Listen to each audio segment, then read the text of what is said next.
প্রায় ২৪ ঘন্টা পার মাছ ধরতে গিয়ে খালের জলে তলিয়ে যাওয়া যুবকের হদিস মেলেনি এখনও।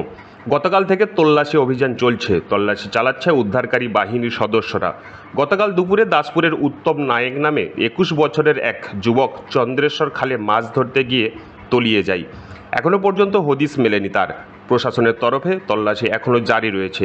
দাসপুর থেকে শেখ সৌদ আলুর রিপোর্ট।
দেখি